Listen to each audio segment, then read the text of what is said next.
Yakub menyadari kalau kondisi hidupnya buruk. Kenapa?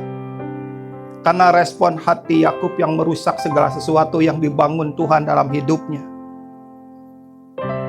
130 tahun dibandingkan dengan Yusuf menjadi Perdana Menteri di usia 30 tahun. Proses 130 tahun belum selesai. Sementara anaknya Yusuf 30 tahun. Dia masuk ke dalam sumur dan keluar menjadi Perdana Menteri selama 13 tahun. 13 tahun dibandingkan dengan 130 tahun. 10 kali lipat. Perbedaannya itu jauh. Hatinya Yusuf lembut. Hatinya Yusuf paham. Ketika dia masuk ke dalam Mesir, dia masuk sebagai seorang budak untuk mengeluarkan bangsa itu 400 tahun kemudian. Namun masalahnya kenapa orang yang namanya Yakub harus 130 tahun? Karena dia gagal memahami tangan Tuhan yang bekerja. Gagal memahami pertolongannya. Gagal memahami apa yang Tuhan bangun, apa yang Tuhan tanam, apa yang Tuhan kerjakan. Gagal memahami itu. Itu yang membuat dia selalu berantakan. Hidupnya Yakub itu seperti kelereng yang dalam kaleng dan itu jatuh ke lantai, pecah, berantakan, dan kelereng itu liar pergi kemana-mana. Hidup kita juga bisa seperti itu. Gagal memahami tangan Tuhan bekerja. Gagal memahami pembentukan yang Tuhan lakukan dalam hidup kita. Ketika kita gagal, maka tahun-tahun hidup kita akan hilang. Tahun-tahun hidup kita akan kosong. Tahun-tahun hidup kita seperti orang yang berjalan di treadmill.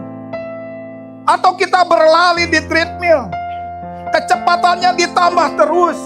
Tapi kita nggak pergi kemana-mana. Kenapa? Karena hidup tanpa suaranya. Engkau harus punya suara. Engkau harus mendapatkan suara. Engkau harus mengalami suara. Suara itu yang mengubahkan di dalam kita. Itu suara Tuhan. Bapakmu di tempat yang tersembunyi.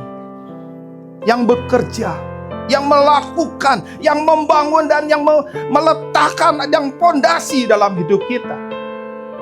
Tetapi Yakub gagal. Kegagalan itu yang membuat dia banyak delay. Waktu-waktunya banyak terhilang. Gagal menjadi dewasa. Terus menjadi anak-anak. Yakub sudah kasih tahu, hidup tanpa suaranya itu kosong. Hidup tanpa suaranya itu kondisinya buruk adanya. Orang lain dapat suara, kita nggak dapat suara.